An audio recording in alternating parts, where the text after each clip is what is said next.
Hi friends, PSC ടിപ്സിൻ്റെ പുതിയൊരു വീഡിയോയിലേക്ക് എല്ലാവർക്കും സ്വാഗതം. അപ്പോൾ ഇന്നത്തെ നമ്മുടെ വീഡിയോ എന്ന് പറഞ്ഞാൽ ഒരു കംപ്ലീറ്റ് റിവിഷനാണ്. നമുക്കറിയാം ഇനി ഖാദി ബോർഡ് LDCക്കായിട്ട് ഇനി ആകെ 6 ദിവസങ്ങളെ ഇനി ബാക്കിയുള്ളൂ അല്ലേ. അപ്പോൾ ഒരുപാട് പേരൊക്കെ ഇപ്പോഴും പുതിയ കാര്യങ്ങൾ പഠിച്ചുകൊണ്ടിരിക്കുന്നവരുണ്ടാവാം, അല്ലെങ്കിൽ ഓൾറെഡി കുറേ ക്വസ്റ്റ്യൻസ് പഠിച്ച് കഴിഞ്ഞവരുണ്ടാവാം. അപ്പോൾ ആരാണെങ്കിലും ഇനിയുള്ള 6 ദിവസം നിങ്ങൾ നന്നായിട്ട് റിവിഷൻ ചെയ്യുക. റിവിഷൻ എന്ന് പറയുമ്പോൾ ഒരുപാട് പ്രീവിയസ് ക്വസ്റ്റ്യൻസ് വർക്കൗട്ട് ചെയ്യുക, കുറേ മോഡൽ എക്സാംസ് ചെയ്ത് നോക്കുക, മാക്സിമം ക്വസ്റ്റ്യൻസ് കളക്ട് ചെയ്യാനായിട്ട് നോക്കുക. ഇനിയും പുതിയ ക്വസ്റ്റ്യൻസ് പഠിക്കുന്നതിലും പഠിച്ചു വെച്ച കാര്യങ്ങൾ റിവൈസ് ചെയ്യാനായിട്ട് ഇനി വരുന്ന ദിവസങ്ങൾ പ്രയോജനപ്പെടുത്തുക. ഓക്കെ, അപ്പോൾ നമ്മൾ ഇന്ന് തൊട്ട് ഇനി 6 ദിവസവും കംപ്ലീറ്റ് ആയിട്ടുള്ള റിവിഷൻ വീഡിയോസ് ആയിരിക്കും ഇടുന്നുണ്ടാവുക.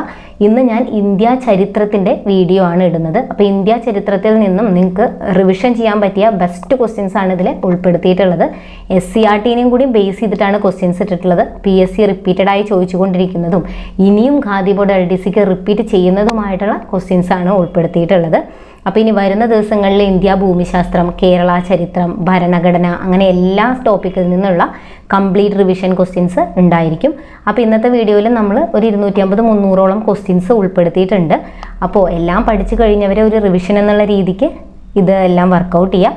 അല്ലാത്തവരെ ഈ ക്വസ്റ്റ്യൻ മാത്രമെങ്കിലും പഠിച്ചിരിക്കുക. ഇതിൽ നിന്ന് തന്നെ നിങ്ങൾക്ക് മാക്സിമം മാർക്കും സ്കോർ ചെയ്യാനായിട്ട് പറ്റും. ഓക്കെ, അപ്പോൾ നിങ്ങൾക്ക് ഈ വീഡിയോ യൂസ്ഫുൾ ആയി എങ്കിൽ നിങ്ങൾ തീർച്ചയായിട്ടും ലൈക്ക് ചെയ്യാനും കമൻറ്റ് ചെയ്യാനും മറക്കരുത്. കാരണം നിങ്ങൾക്ക് ഇത് യൂസ്ഫുൾ ആയോ എന്ന് ഞാൻ അറിയുന്നത് നിങ്ങളുടെ ലൈക്കിലൂടെയും കമൻറ്റിലൂടെയാണ്. എങ്കിൽ മാത്രമേ ഇനിയുള്ള വീഡിയോസ് ഇടാനായിട്ട് നമുക്കൊരു പ്രചോദനം ഉണ്ടായിരിക്കുള്ളൂ. നിങ്ങൾക്ക് യൂസ്ഫുൾ ആവുന്നുണ്ടെങ്കിൽ മാത്രമായിരിക്കും നമ്മൾ ഇനിയുള്ള വീഡിയോസ് ഇടുന്നത്. അപ്പോൾ വീഡിയോ കണ്ടു കഴിഞ്ഞാൽ ഇഷ്ടപ്പെട്ടാൽ തീർച്ചയായിട്ടും ലൈക്ക് ചെയ്യുക, കമൻറ്റ് ചെയ്യുക. അപ്പോൾ നമുക്ക് നമ്മുടെ ക്ലാസ്സിലേക്ക് പോവാം. അപ്പോൾ ഇന്ത്യ ചരിത്രം എന്ന് പറയുമ്പോൾ എന്തൊക്കെയാണ് അതിലുള്ളത്? ഇന്ത്യയുടെ സ്വാതന്ത്ര്യവുമായി ബന്ധപ്പെട്ട രാഷ്ട്രീയവും സാമൂഹികവും സാംസ്കാരികവുമായി ബന്ധപ്പെട്ട മുന്നേറ്റങ്ങൾ, ദേശീയ പ്രസ്ഥാനങ്ങൾ, സ്വാതന്ത്ര്യാനന്തര ഇന്ത്യ നേരിട്ട പ്രധാന വെല്ലുവിളികൾ. അല്ല, ഇത്രയും ടോപ്പിക്കുകളാണ് ഇന്ത്യ ചരിത്രത്തിൽ നിന്നുള്ളത്. 10 മാർക്ക് നിങ്ങൾക്ക് ഇത് പഠിക്കുകയാണെങ്കിൽ കിട്ടും. അപ്പം ഞാൻ ഇവിടെ ഉൾപ്പെടുത്തിയിട്ടുള്ളത്, ആദ്യം നമ്മൾ ഡിസ്കസ് ചെയ്യുന്നത് ഇന്ത്യയുടെ സ്വാതന്ത്ര്യവുമായി ബന്ധപ്പെട്ട രാഷ്ട്രീയവും സാമൂഹികവും സാംസ്കാരികവുമായി ബന്ധപ്പെട്ട മുന്നേറ്റങ്ങളായിരിക്കും. അത് കഴിഞ്ഞ് ദേശീയ പ്രസ്ഥാനങ്ങളിൽ നിന്നുള്ള ക്വസ്റ്റ്യൻസ്, അത് കഴിഞ്ഞ് സ്വാതന്ത്ര്യാനന്തര ഇന്ത്യ നേരിട്ട വെല്ലുവിളികളിൽ നിന്നുള്ള ക്വസ്റ്റ്യൻസ്. അങ്ങനെ 3 പാർട്ടായിട്ടാണ് ചെയ്തിട്ടുള്ളത്. അപ്പോൾ ആദ്യം നമുക്ക് രാഷ്ട്രീയവും സാമൂഹികവും സാംസ്കാരികവുമായി ബന്ധപ്പെട്ട മുന്നേറ്റങ്ങളിൽ നിന്ന് PSC എന്തൊക്കെയാണ് ചോദിച്ചിട്ടുള്ളത് എന്നുള്ളത് നോക്കാം. വളരെ ഇമ്പോർട്ടൻ്റ് ആയിട്ടുള്ള ക്വസ്റ്റ്യൻസ് ആണ്, ഞാൻ വീണ്ടും പറയാണ്. അപ്പോൾ എല്ലാവരും തീർച്ചയായിട്ടും പഠിച്ചിരിക്കുക.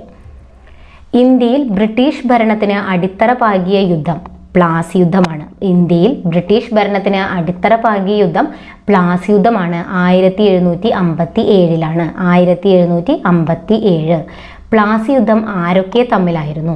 പ്ലാസി യുദ്ധം ആരൊക്കെ തമ്മിലായിരുന്നു? സിറാജുദ്ദൗളയും ബ്രിട്ടീഷുകാരും. സിറാജുദ്ദൗളയും ബ്രിട്ടീഷുകാരും തമ്മിലായിരുന്നു പ്ലാസി യുദ്ധം നടന്നത്. ബ്രിട്ടീഷുകാർക്ക് ഇന്ത്യയിൽ അവരുടെ ആധിപത്യം അരക്കെട്ടുറപ്പിക്കാൻ സഹായിച്ച യുദ്ധം. ബ്രിട്ടീഷുകാർക്ക് ഇന്ത്യയിൽ അവരുടെ ആധിപത്യം അരക്കെട്ടുറപ്പിക്കാൻ സഹായിച്ച യുദ്ധമാണ് ബക്സാർ യുദ്ധം. 1764 എന്ന് ഓർത്തിരിക്കുക. ബക്സാർ യുദ്ധം 1764. ബക്സാർ യുദ്ധം അവസാനിപ്പിക്കാൻ കാരണമായ ഉടമ്പടി. ബക്സാർ യുദ്ധം അവസാനിപ്പിക്കാൻ കാരണമായ ഉടമ്പടി അലഹബാദ് ഉടമ്പടിയാണ്. അലഹബാദ് ഉടമ്പടി. ദക്ഷിണേന്ത്യയിൽ ഇംഗ്ലീഷുകാരും മൈസൂർ സുൽത്താനും തമ്മിൽ നടന്ന യുദ്ധം. ദക്ഷിണേന്ത്യയിൽ ഇംഗ്ലീഷുകാരും മൈസൂർ സുൽത്താനും തമ്മിൽ നടന്ന യുദ്ധമാണ് മൈസൂർ യുദ്ധങ്ങൾ. അപ്പോൾ മൈസൂർ യുദ്ധങ്ങൾ നടന്നത് മൈസൂർ സുൽത്താനും ഇംഗ്ലീഷുകാരുമാണ്. 4 മൈസൂർ യുദ്ധങ്ങളാണ് നടന്നിട്ടുള്ളത്. ഓക്കെ, 1-ാം മൈസൂർ യുദ്ധം, 2-ാം മൈസൂർ യുദ്ധം, 3-ാം മൈസൂർ യുദ്ധം, 4-ാം മൈസൂർ യുദ്ധം. ഈ മൈസൂർ യുദ്ധങ്ങളെല്ലാം നയിച്ചത് ആരൊക്കെയാണ്? ഹൈദരാലിയും ടിപ്പു സുൽത്താനുമാണ്. അപ്പോൾ മൈസൂർ യുദ്ധങ്ങൾക്ക് നേതൃത്വം കൊടുത്തത് ഹൈദരാലിയും ടിപ്പു സുൽത്താനുമാണ്. 3-ാം മൈസൂർ യുദ്ധം അവസാനിപ്പിച്ച ഉടമ്പടിയാണ് ശ്രീരംഗപട്ടണം ഉടമ്പടി. അപ്പോൾ ശ്രീരംഗപട്ടണം ഉടമ്പടി ഒപ്പുവെച്ച വർഷം വളരെ ഇമ്പോർട്ടൻ്റ് ആണ്, 1792. ശ്രീരംഗപട്ടണം ഉടമ്പടി 1792.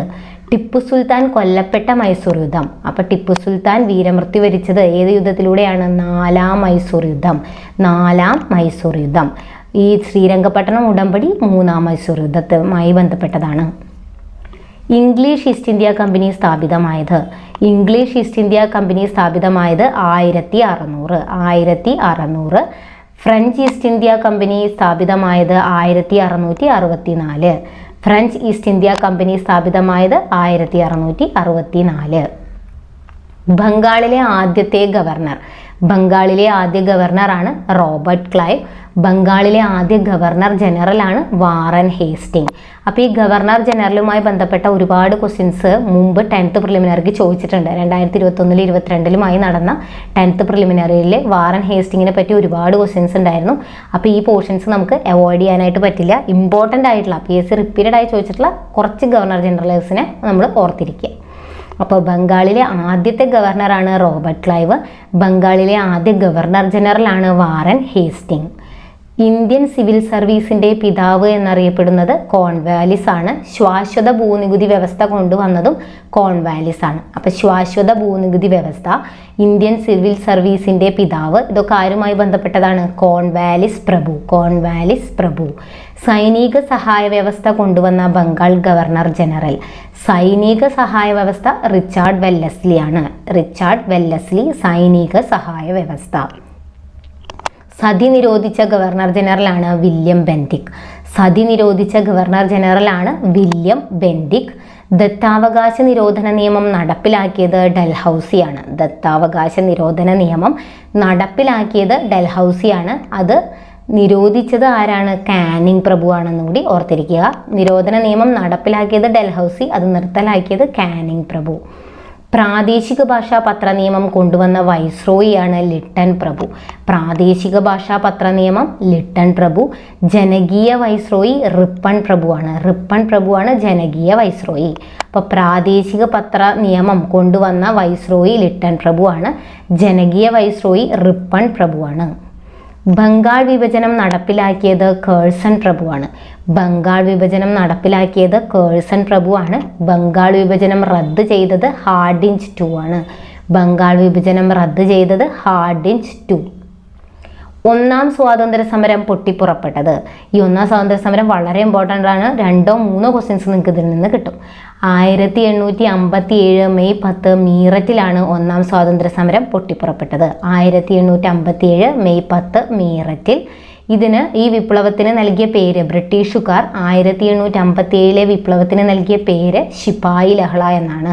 അപ്പോൾ ശിപായി ലഹള എന്നറിയപ്പെടുന്നത് ഏതാണ്? ഒന്നാം സ്വാതന്ത്ര്യ സമരമാണ് 1857. 1857 മഹത്തായ വിപ്ലവത്തിന് നേതൃത്വം നൽകിയ മുഗൾ ഭരണാധികാരി.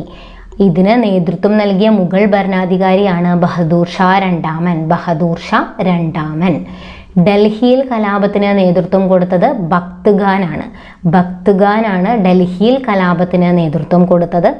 ബഹദൂർ ഷാ രണ്ടാമനെ നാടുകടത്തിയത് രംഗൂണിലേക്കാണ്. രംഗൂണിലേക്കാണ് ബഹദൂർ ഷാ രണ്ടാമനെ നാടുകടത്തിയത്. മനുഭായ്, മണികർണിക എന്നീ പേരുകളിൽ അറിയപ്പെടുന്നത് ആരാണ്? മനുഭായ്, മണികർണിക എന്നീ പേരുകളിൽ അറിയപ്പെടുന്നത് റാണി ലക്ഷ്മിബായി ആണ്, അല്ലെങ്കിൽ ഝാൻസി റാണി. റാണി ലക്ഷ്മിബായി, ഝാൻസി റാണി. ഝാൻസിയിൽ കലാപം നയിച്ചത് ആരാണ്? ഝാൻസി റാണിയാണ്. ഝാൻസിയിൽ കലാപം നയിച്ചത് ഝാൻസി റാണി. ഝാൻസി റാണി വീരമൃത്യു വരിച്ചത് 1858. 1858 പ്രീവിയസ് ക്വസ്റ്റ്യൻ ആണ്. വിപ്ലവകാരികളുടെ സമുന്നത നേതാവ് എന്ന് ഝാൻസി റാണിയെ വിശേഷിപ്പിച്ചത്. വിപ്ലവകാരികളുടെ സമുന്നത നേതാവ് എന്ന് ഝാൻസി റാണിയെ വിശേഷിപ്പിച്ചത് ഹ്യൂഗ്രോസ് ആണ്. ഹ്യൂഗ്രോസ്. ഇരുണ്ട പ്രകാശത്തിലെ പ്രകാശമാനമായ ബിന്ദു എന്ന് വിശേഷിപ്പിച്ചത് നെഹ്റു ആണ്. ഝാൻസി റാണിയെ ഇരുണ്ട പ്രകാശത്തിലെ പ്രകാശമാനമായ ബിന്ദു എന്ന് വിശേഷിപ്പിച്ചത് നെഹ്റു ആണ്. ജവഹർലാൽ നെഹ്റു.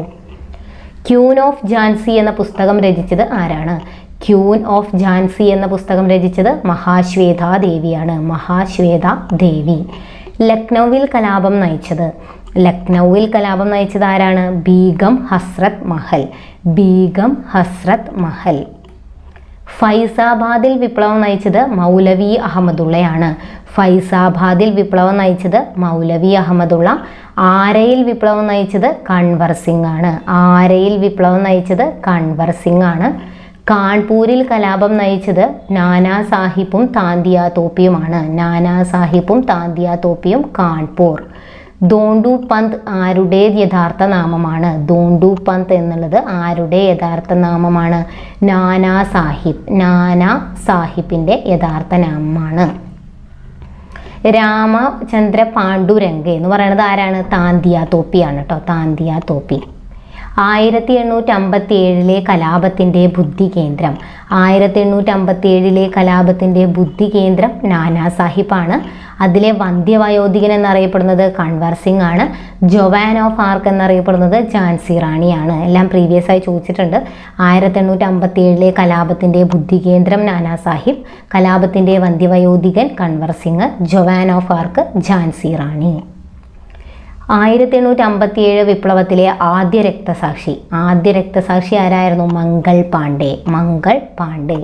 ഇന്ത്യൻ സ്വാതന്ത്ര്യ ചരിത്രത്തിലെ ഏറ്റവും പ്രായം കുറഞ്ഞ രക്തസാക്ഷി ആരാണ്? ഖുദിറാം ബോസ് ആണ്. ഇന്ത്യൻ സ്വാതന്ത്ര്യ ചരിത്രത്തിലെ ഏറ്റവും പ്രായം കുറഞ്ഞ രക്തസാക്ഷി ഖുദിറാം ബോസ് ആണ്. ഇന്ത്യൻ ജനതയുടെ മാഗ്ന കാർട്ട എന്നറിയപ്പെടുന്ന വിളംബരം. 1858 വിളംബരമാണ്. 1858 വിളംബരം. ഇന്ത്യയുടെ ഭരണം ഈസ്റ്റ് ഇന്ത്യ കമ്പനിയിൽ നിന്ന് ബ്രിട്ടീഷ് ക്രൗൺ ഏറ്റെടുക്കാൻ കാരണമായ നിയമം. ഇന്ത്യയുടെ ഭരണം ഈസ്റ്റ് ഇന്ത്യ കമ്പനിയിൽ നിന്നും ബ്രിട്ടീഷ് ക്രൗൺ ഏറ്റെടുക്കാൻ കാരണമായ നിയമമാണ് 1857 വിക്ടോറിയ രാജ്ഞിയുടെ വിളംബരം. 1858 വിക്ടോറിയ രാജ്ഞിയുടെ വിളംബരം. ഗാന്ധിജിയുടെ ഇന്ത്യയിലെ ആദ്യത്തെ സത്യാഗ്രഹം. ഓക്കെ, അപ്പോൾ രാഷ്ട്രീയ മുന്നേറ്റങ്ങളിലുള്ളതാണ് ഗാന്ധിജിയുടെ കുറേ സമരങ്ങൾ. അപ്പോൾ ഗാന്ധിജിയുടെ ഇന്ത്യയിലെ ആദ്യത്തെ സത്യാഗ്രഹം ഏതാണ്? ചമ്പാരൻ സത്യാഗ്രഹമാണ്. ബീഹാറിലാണ്. 1917 വർഷം ഓർത്തിരിക്കുക. ബീഹാറാണ് ചമ്പാരൻ സത്യാഗ്രഹം ഗാന്ധിജിയുടെ ആദ്യത്തെ സത്യാഗ്രഹമാണ്. കർഷകർക്ക് വേണ്ടി ഗാന്ധിജി ഇന്ത്യയിൽ നടത്തിയ ആദ്യ സത്യാഗ്രഹം ചമ്പാരൻ സത്യാഗ്രഹമാണ്. കർഷകർക്ക് വേണ്ടി ഗാന്ധിജി ഇന്ത്യയിൽ നടത്തിയ സത്യാഗ്രഹം നീലം കർഷകർക്ക് വേണ്ടിയിട്ടാണ്. അവർക്കെതിരെയുള്ള ചൂഷണത്തിനെതിരെയായിരുന്നു ഈ സത്യാഗ്രഹം നടന്നത്. ഇനി ഗാന്ധിജിയുടെ നേതൃത്വത്തിൽ ഇന്ത്യയിൽ നടന്ന ആദ്യ നിരാഹാര സമരം. നേരത്തെ ആദ്യത്തെ സത്യാഗ്രഹമാണ് ഇത്. ആദ്യ നിരാഹാര സമരം ഏതാണ്? 1918 അഹമ്മദാബാദ് തുണിമിൽ സമരം. ഫാക്ടറി തൊഴിലാളികൾക്ക് വേണ്ടി ഗാന്ധിജി നടത്തിയ സത്യാഗ്രഹമാണ് അഹമ്മദാബാദ് തുണിമിൽ സമരം. അപ്പോൾ ബീഹാറിലെ സമരം ഏതായിരുന്നു? ചമ്പാരൻ സത്യാഗ്രഹം കർഷകർക്ക് വേണ്ടിയിട്ടായിരുന്നു. അഹമ്മദാബാദ് തുണിമിൽ സമരം ഫാക്ടറി തൊഴിലാളികൾക്ക് വേണ്ടിയിട്ടായിരുന്നു. അവരുടെ വേതന വർധനവുമായി ബന്ധപ്പെട്ടിട്ടുള്ളതാണ്. പ്ലേഗ് ബോണസിനെ പറ്റിയുള്ള വേതന വർധനവുമായി ബന്ധപ്പെട്ടിട്ടുള്ളത് എന്നൊക്കെ ചോദിച്ചു കഴിഞ്ഞാൽ അഹമ്മദാബാദ് തുണിമിൽ സമരമാണെന്ന് ഓർത്തിരിക്കുക. ഗുജറാത്തിൽ ഗാന്ധിജി നടത്തിയ ആദ്യ നികുതി നിഷേധ സമരം. സമരമാണ് ഖേദ സത്യാഗ്രഹം. അതും കർഷകർ നടത്തിയ സത്യാഗ്രഹമാണ്. ഭൂനികുതി വർധനവിനെതിരെ ഗുജറാത്തിലെ കർഷകർ നടത്തിയ സമരം. ഇനി ഗുജറാത്തിലെ കർഷകർ ഭൂനികുതി വർധനവിനെതിരെ നടത്തിയ സമരമാണ് ബർദോളി സത്യാഗ്രഹം. സർദാർ വല്ലഭായ് പട്ടേലാണ് നേതൃത്വം കൊടുത്തത് എന്ന് ഓർത്തിരിക്കുക. ബർദോളി സത്യാഗ്രഹം സർദാർ വല്ലഭായ് പട്ടേൽ 1928 ഓർത്തിരിക്കുക. ഇനി റൗലറ്റ് നിയമം നിലവിൽ വന്നത് 1919 മാർച്ച് 10 റൗലറ്റ് നിയമം നിലവിൽ വന്നത്. റൗലറ്റ് നിയമത്തെ അനുകൂലിച്ച് വോട്ട് ചെയ്ത ഒരേ ഒരു ഇന്ത്യക്കാരനേ ഉള്ളൂ. അതാരാണ്? സി ശങ്കരൻ നായരാണ് റൗലറ്റ് നിയമത്തെ അനുകൂലിച്ച് വോട്ട് ചെയ്ത ഒരേ ഒരു ഇന്ത്യക്കാരൻ. 1919 മാർച്ച് 10 റൗലറ്റ് നിയമം നിലവിൽ വന്നത്. ജാലിയൻ വാലാബാഗ് കൂട്ടക്കൊലയ്ക്ക് കാരണമായ നിയമം റൗലറ്റ് നിയമം. ഓക്കെ, അപ്പോൾ ഈ റൗലറ്റ് നിയമവുമായി ബന്ധപ്പെട്ടുണ്ടായ ഒരു സംഭവമാണ് ജാലിയൻ വാലാബാഗ് കൂട്ടക്കൊല. ഈ ജാലിയൻ വാലാബാഗ് കൂട്ടക്കൊല നടന്നത് എന്നാണ്? 1919 ഏപ്രിൽ 13 പഞ്ചാബിലെ അമൃത്സറിലാണ്. 1919 ഏപ്രിൽ 13 പഞ്ചാബിലെ അമൃത്സർ. ഓക്കെ, ജാലിയൻ വാലാബാഗ് കൂട്ടക്കൊല നടക്കുമ്പോൾ പഞ്ചാബിലെ ഗവർണർ ആരായിരുന്നു? മൈക്കിൾ ഒ ഡയറാണ് ജാലിയൻ വാലാബാഗ് കൂട്ടക്കൊല നടക്കുമ്പോൾ പഞ്ചാബിലെ ഗവർണർ. ഈ മൈക്കിൾ ഒ ഡയറിനെ വധിച്ച ആളാരാണ്? ഉദ്ധം സിംഗ് ആണ്. മൈക്കിൾ ഒ ഡയറിനെ വധിച്ചത് ഉദ്ധം സിംഗ് ആണ്. ഉദ്ധം സിംഗിനെ അതിൻ്റെ പേരിൽ തൂക്കിലേറ്റിയത് 1940 ജൂലൈ 30 എന്നുകൂടി ഓർത്തിരിക്കുക. 1940 ജൂലൈ 31. സത്യപാലൊക്കെയാണ് ഈ ജാലിയൻ വാലാബാഗ് കൂട്ടക്കൊലയുമായി ബന്ധപ്പെട്ട് അറസ്റ്റിലായിട്ടുള്ള വ്യക്തി. ജാലിയൻ വാലാബാഗ് കൂട്ടക്കൊലയെക്കുറിച്ച് അന്വേഷിക്കാൻ നിയോഗിക്കപ്പെട്ട കമ്മീഷൻ ഏതാണ്? ഹണ്ടർ കമ്മീഷനാണ് ജാലിയൻ വാലാബാഗ് കൂട്ടക്കൊലയെക്കുറിച്ച് അന്വേഷിക്കാൻ നിയോഗിക്കപ്പെട്ട കമ്മീഷൻ. ജാലിയൻ വാലാബാഗ് കൂട്ടക്കൊലയിൽ പ്രതിഷേധിച്ച് സർ പദവി തിരിച്ചു നൽകിയ ദേശീയ നേതാവ്.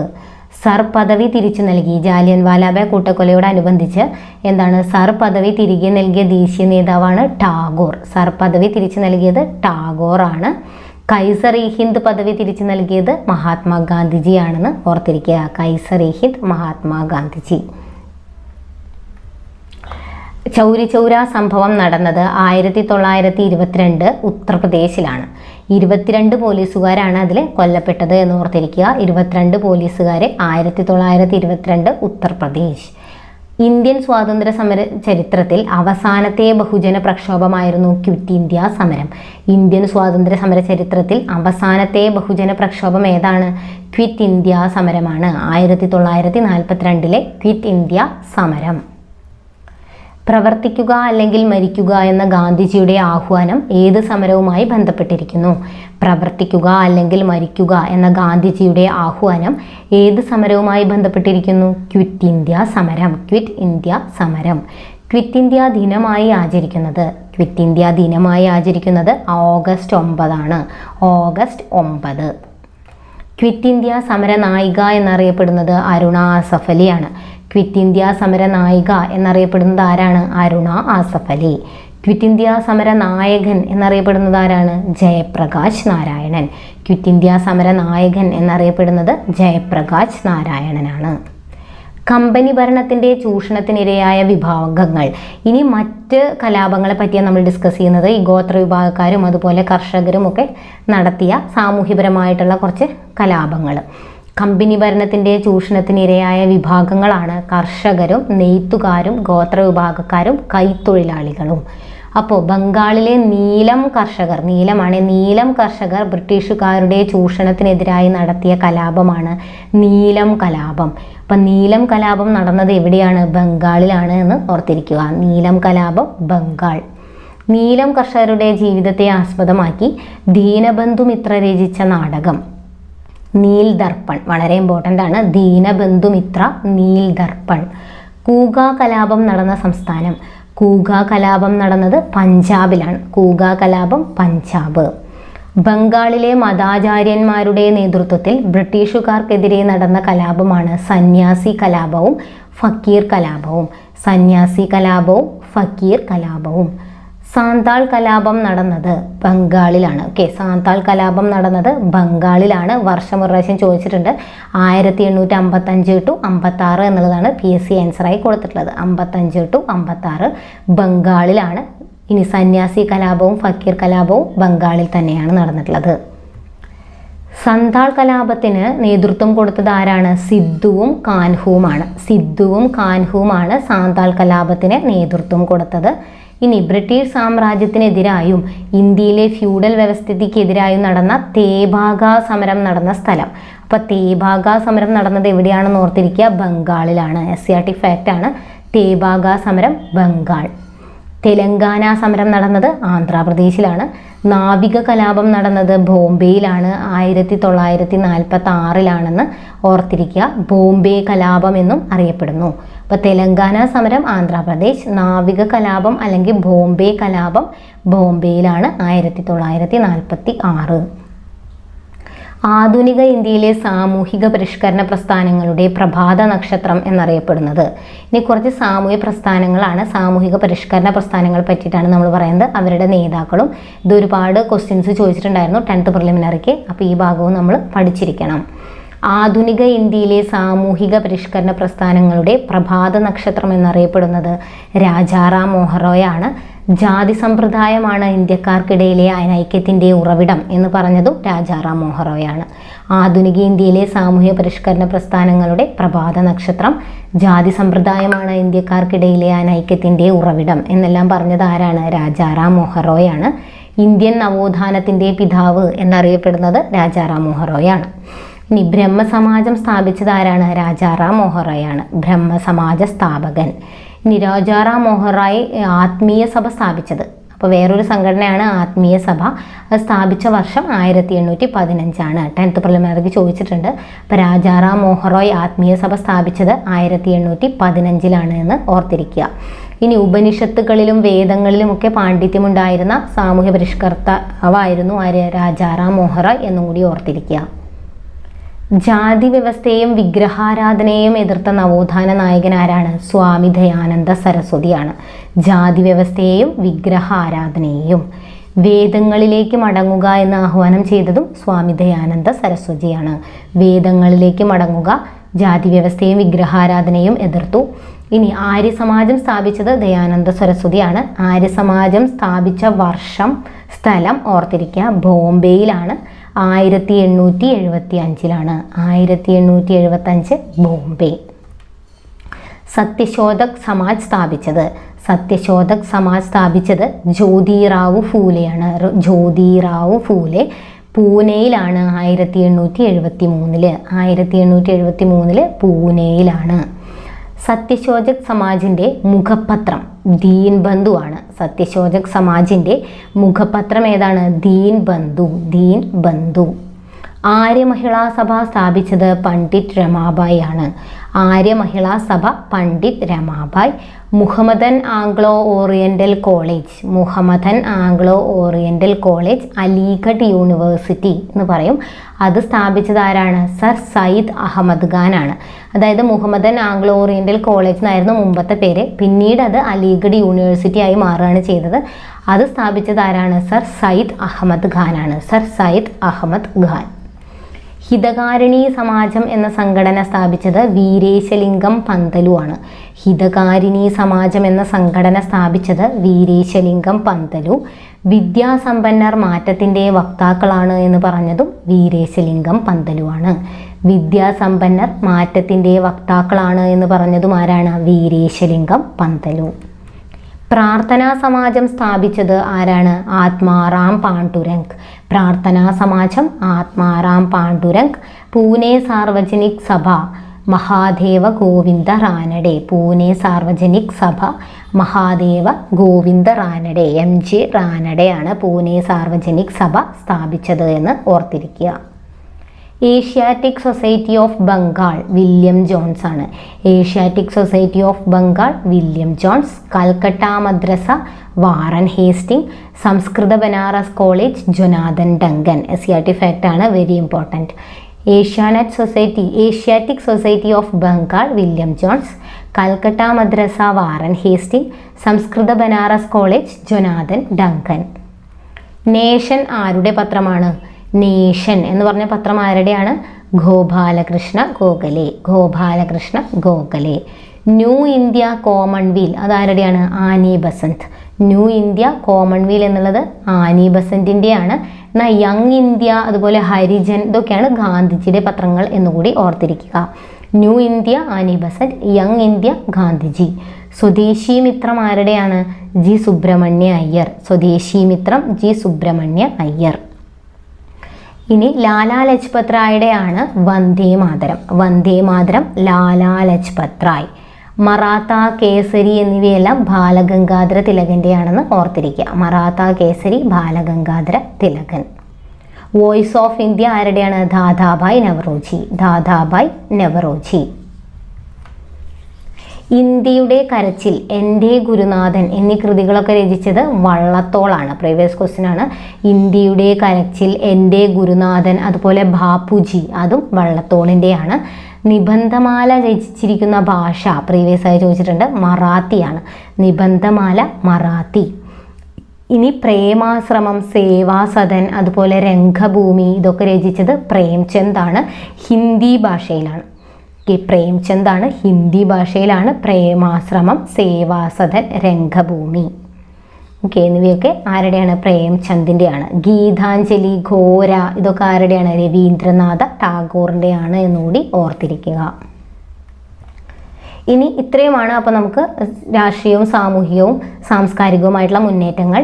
അതിൽ വരുന്ന കുറച്ച് കാര്യങ്ങൾ കൂടിയുണ്ട്. അത് നമ്മൾ ഈ ദേശീയ പ്രസ്ഥാനങ്ങളിലാണ് ഇനി ഉൾപ്പെടുത്തിയിട്ടുള്ളത്. അപ്പോൾ ഇനി മെയിനായിട്ടുള്ള ദേശീയ പ്രസ്ഥാനങ്ങളും അവരുടെ നേതാക്കളും അതുമായി ബന്ധപ്പെട്ടിട്ടുള്ള മുന്നേറ്റങ്ങളും എല്ലാം നമുക്ക് നോക്കാം. ഇന്ത്യൻ നാഷണൽ കോൺഗ്രസ് രൂപീകൃതമായത്? അപ്പോൾ ആദ്യം നമുക്ക് പറയേണ്ടതാണ് Indian national Congress. Indian national Congress രൂപീകൃതമായത് 1885 ഡിസംബർ 28-നാണ്. AO ഹ്യൂമാണത് സ്ഥാപിച്ചത്. AO Hume. കോൺഗ്രസിൻ്റെ പഴയ പേരെന്തായിരുന്നു? ഇന്ത്യൻ നാഷണൽ യൂണിയൻ എന്നായിരുന്നു. മുമ്പത്തെ പേര് ഇന്ത്യൻ നാഷണൽ യൂണിയൻ എന്നായിരുന്നു. പിന്നീടാണ് അത് ഇന്ത്യൻ നാഷണൽ കോൺഗ്രസ് എന്ന് മാറ്റിയത്. അപ്പോൾ ആ പേര് നിർദ്ദേശിച്ചത് ദാദാഭായ് നവറോജി ആണെന്ന് ഓർത്തിരിക്കുക. അപ്പോൾ ഇന്ത്യൻ നാഷണൽ കോൺഗ്രസിൻ്റെ പഴയ നാമം ചോദിച്ചിട്ടുണ്ട്, ഇന്ത്യൻ നാഷണൽ യൂണിയൻ എന്നുള്ളതാണ്. അത് രൂപീകൃതമായ വർഷം 1885 പഠിച്ചിരിക്കുക. AO ഹ്യൂമാണ് സ്ഥാപകൻ. അതിൻ്റെ പേര് നിർദ്ദേശിച്ചത് ദാദാഭായ് നവറോജിയാണ് എന്നുകൂടി ഓർത്തിരിക്കുക. അപ്പോൾ ഇതിൽ ആദ്യത്തെ സെക്രട്ടറി സ്ഥാപിച്ച ആൾ തന്നെയാണ് AO ഹ്യൂം തന്നെയാണ് സെക്രട്ടറി. പ്രസിഡന്റ് WC ബാനർജിയാണ്. WC ബാനർജിയാണ് പ്രസിഡന്റ്. ആദ്യ സമ്മേളനം നടന്നത് എവിടെയാണ്? തേജ്പാൽ സംസ്കൃത കോളേജ്, ബോംബെ. ഓക്കെ, അപ്പോൾ ഇതിൻ്റെ ആദ്യ സമ്മേളനം നടത്താൻ തീരുമാനിച്ചിട്ടുണ്ടായിരുന്നത് പൂനെയിലായിരുന്നു. പിന്നീട് പ്ലേഗ് എന്ന മഹാമാരി പടർന്നതിനെ തുടർന്ന് ബോംബെയിലേക്ക് മാറ്റുകയാണ് ചെയ്തത്. ബോംബെയിലെ തേജ്പാൽ സംസ്കൃത കോളേജിൽ വെച്ചിട്ടാണ് നടന്നത്. അപ്പോൾ എവിടെ വെച്ചായിരുന്നു നടത്താൻ തീരുമാനിച്ചിട്ടുണ്ടായിരുന്നത് എന്ന് ചോദിച്ചാൽ പൂനെ എന്നുള്ളതാണ് ആൻസർ. ഇനി ഇതിൻ്റെ ആദ്യ സമ്മേളനത്തിൽ പങ്കെടുത്ത പ്രതിനിധികളുടെ എണ്ണം 72 ആണ്.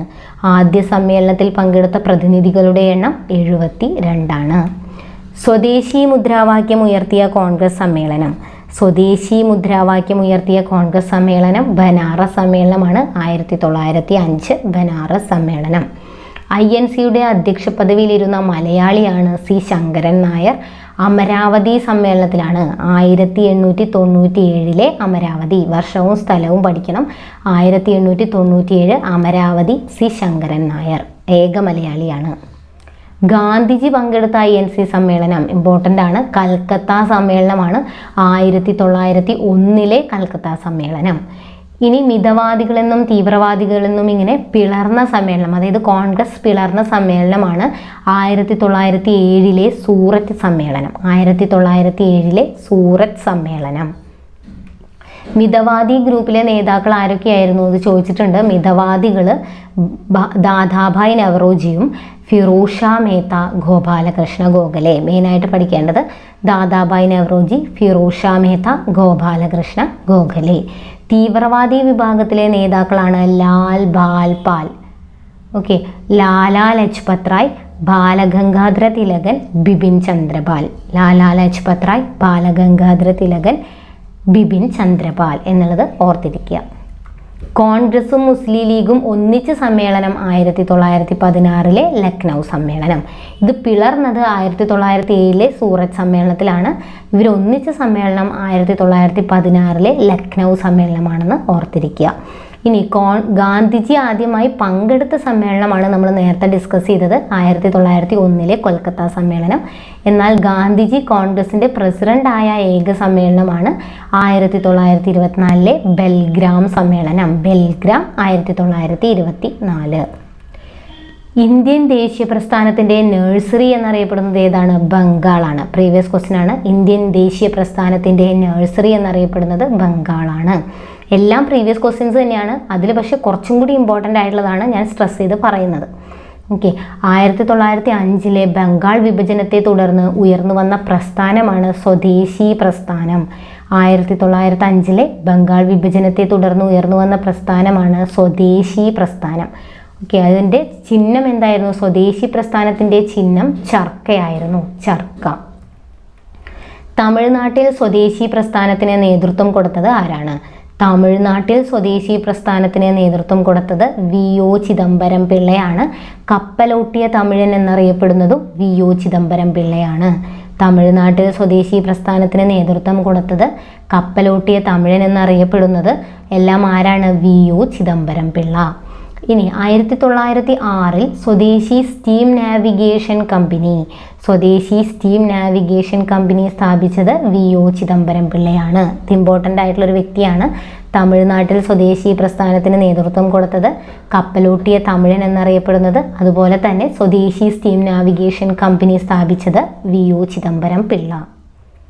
1905 സർവൻസ് ഓഫ് ഇന്ത്യ സൊസൈറ്റി സ്ഥാപിച്ചത് ഇമ്പോർട്ടൻ്റ് ആണ്, ഗോഖലെയാണ്. ഗോപാലകൃഷ്ണ ഗോഖലെയാണ് 1905 സർവൻസ് ഓഫ് ഇന്ത്യ സൊസൈറ്റി സ്ഥാപിച്ചത്.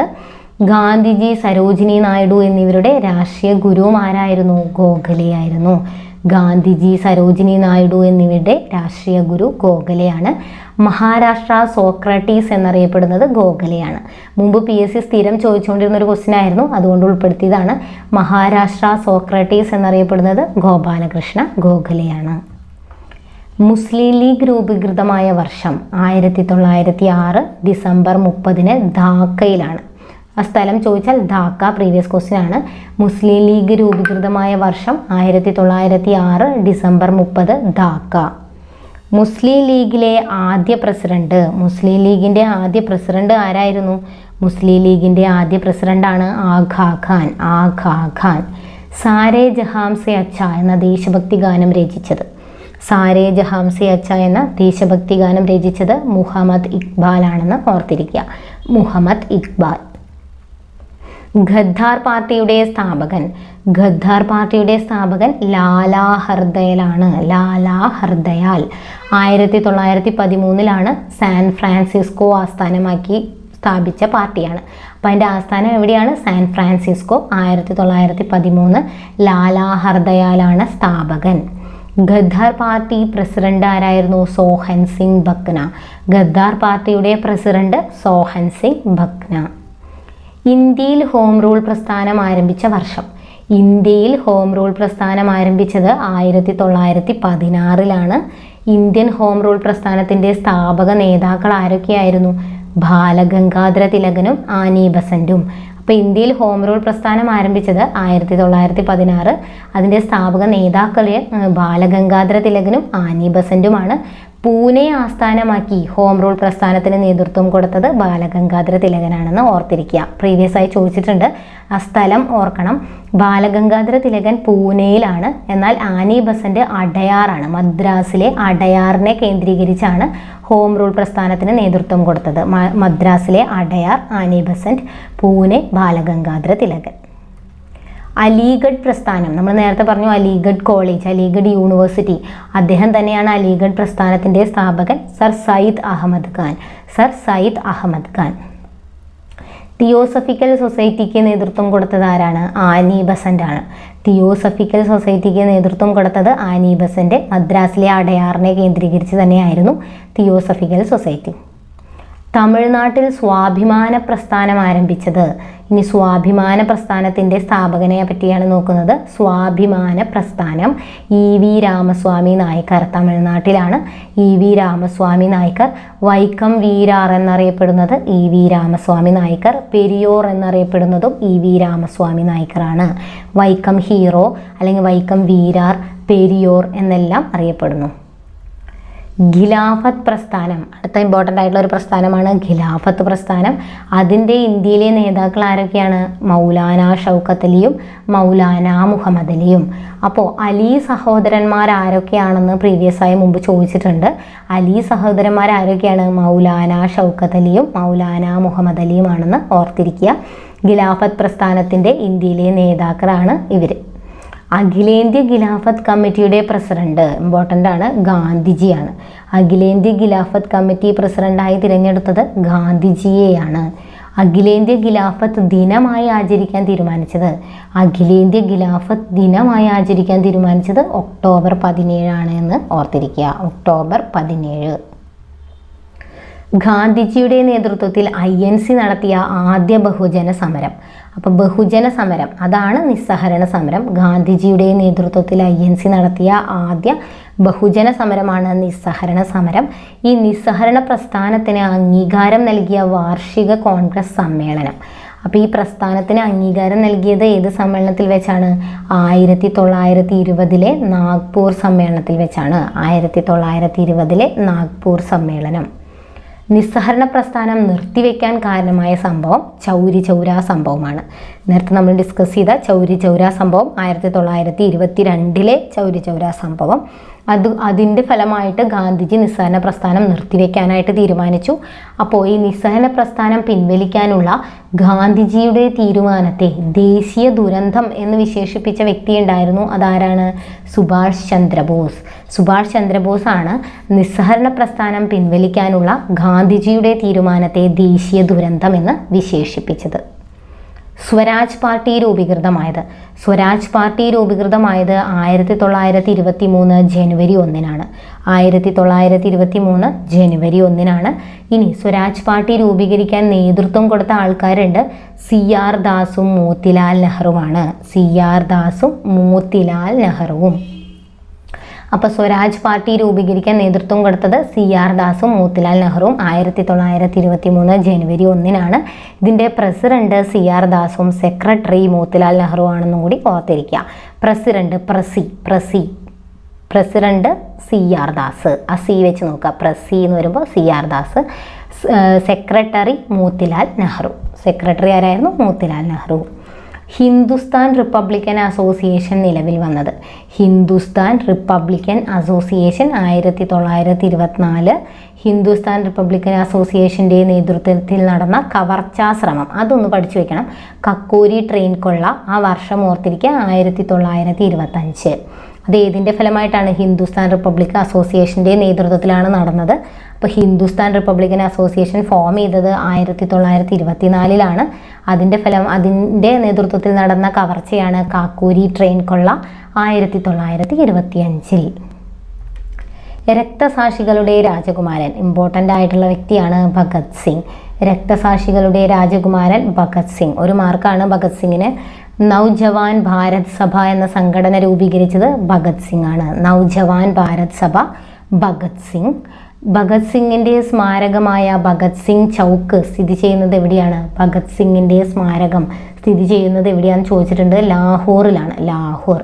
ഇനി ഭഗത് സിംഗ്, രാജ്ഗുരു, സുഖ്ദേവ് എന്നിവരെ തൂക്കിലേറ്റിയ വർഷവും ഡേറ്റും പഠിച്ചു വെക്കണം. 1931 മാർച്ച് 23. ഈ മാർച്ച് 23 പഠിക്കണം. SCERT-യിലുള്ളത് കൊണ്ട് ഡേറ്റ് അടക്കം നമ്മൾ പഠിക്കണം. 1931 മാർച്ച് 23. ആരൊക്കെ? ഭഗത് സിംഗ്, രാജ്ഗുരു, സുഖ്ദേവ്. സൈമൺ കമ്മീഷൻ ഇന്ത്യയിൽ വന്ന വർഷം. സൈമൺ കമ്മീഷൻ ഇന്ത്യയിൽ വന്നത് 1928 ഫെബ്രുവരി 3-നാണ്. അപ്പോൾ സൈമൺ കമ്മീഷൻ ഇന്ത്യയിൽ വന്ന വർഷം പഠിക്കുക, 1928. സൈമൺ കമ്മീഷനിലെ അംഗങ്ങളുടെ എണ്ണം ചോദിച്ചിട്ടുണ്ട്, 7 സൈമൺ കമ്മീഷനിലെ അംഗങ്ങളുടെ എണ്ണം 7. സൈമൺ കമ്മീഷനെതിരെ പ്രക്ഷോഭത്തിന് ആഹ്വാനം ചെയ്ത കോൺഗ്രസ് സമ്മേളനം ചോദിച്ചിട്ടുണ്ട്. അപ്പോൾ സൈമൺ കമ്മീഷൻ 1928-ലാണ് ഇന്ത്യയിൽ എത്തിയത്. അതിനെതിരെ പ്രക്ഷോഭത്തിന് ആഹ്വാനം ചെയ്ത കോൺഗ്രസ് സമ്മേളനം 1927-ലെ മദ്രാസ് സമ്മേളനമാണ്. 1927-ലെ മദ്രാസ് സമ്മേളനം. ഇനി സൈമൺ കമ്മീഷനെതിരെ ലാഹോറിൽ നടന്ന പ്രതിഷേധത്തിൽ തുടർന്ന് മരണപ്പെട്ട നേതാവ്, പോലീസുകാരുടെ ലാത്തിച്ചാർജിൽ മരണപ്പെട്ട നേതാവാണ് ലാലാ ലജ്പത് റായ്. ഒരുപാട് തവണ ചോദിച്ചിട്ടുണ്ട്. സൈമൺ കമ്മീഷനെതിരെ ലാഹോറിൽ നടന്ന പ്രതിഷേധത്തിൽ തുടർന്ന് പോലീസിൻ്റെ ലാത്തിച്ചാർജിൽ മരണപ്പെട്ട നേതാവാണ് ലാലാ ലജ്പത് റായ്. നെഹ്റു കമ്മിറ്റി നിയമിക്കപ്പെട്ട വർഷം 1928. നെഹ്റു കമ്മിറ്റി, ഇത് ജവഹർലാൽ നെഹ്റു അല്ല, മോത്തിലാൽ നെഹ്റു ആണ്. അത് പഠിച്ചു വെക്കണം. ഈ നെഹ്റു കമ്മിറ്റിയുടെ അധ്യക്ഷൻ മോത്തിലാൽ നെഹ്റു ആണ്. ചോദിച്ചിട്ടുണ്ട്, വർഷം ചോദിച്ചിട്ടുണ്ട്, 1928. കോൺഗ്രസിൻ്റെ ലക്ഷ്യം പൂർണ്ണ സ്വരാജ് ആണെന്ന് പ്രഖ്യാപിച്ച സമ്മേളനം വളരെ ഇമ്പോർട്ടൻ്റ് ആണ്. കോൺഗ്രസിൻ്റെ ലക്ഷ്യം പൂർണ്ണ സ്വരാജ് ആണെന്ന് പ്രഖ്യാപിച്ച സമ്മേളനം 1929-ലെ ലാഹോർ സമ്മേളനമാണ്. 1929-ലെ ലാഹോർ സമ്മേളനം. ഈ 1929-ലെ ലാഹോർ സമ്മേളനത്തിൻ്റെ അധ്യക്ഷൻ ആരായിരുന്നു? നെഹ്റു ആയിരുന്നു കേട്ടോ. അതിൻ്റെ അധ്യക്ഷൻ നെഹ്റു ആയിരുന്നു. സിവിൽ നിയമലംഘന പ്രസ്ഥാനം 1930 ആരംഭിക്കാൻ കാരണമായ കോൺഗ്രസ് സമ്മേളനം. സിവിൽ നിയമലംഘന പ്രസ്ഥാനം ആരംഭിക്കാൻ കാരണമായത് 1929-ലെ ലാഹോർ സമ്മേളനമാണ്. അപ്പോൾ ആ 29-ലെ ലാഹോർ സമ്മേളനവുമായി ബന്ധപ്പെട്ട് പ്രസ്താവന ടൈപ്പും ചോദിക്കാം. പൂർണ്ണ സ്വരാജ്, അതുപോലെ സിവിൽ നിയമലംഘന പ്രസ്ഥാനം ആരംഭിക്കാൻ തീരുമാനിച്ചു, അതൊക്കെ ഓരോ പോയിന്റുകളാണ്. 1929-ലെ ലാഹോർ സമ്മേളനം. ഇനി സിവിൽ നിയമലംഘന പ്രസ്ഥാനം ഏത് വർഷമാണെന്ന് ഓർക്കണം, 1930-ലാണ്. ഈ സിവിൽ നിയമലംഘന പ്രസ്ഥാനത്തിൻ്റെ ഭാഗമായി ഗാന്ധിജി നടത്തിയ സമരം പ്രീവിയസ് ആണ്, ഉപ്പ് സത്യാഗ്രഹം. ഏതാണ്? ഉപ്പ് സത്യാഗ്രഹം 1930. ഉപ്പ് സത്യാഗ്രഹ യാത്ര ആരംഭിച്ച വർഷം 1930 മാർച്ച് 12. ഡേറ്റ് അടക്കം ഓർത്ത് വയ്ക്കണം, മാർച്ച് 12.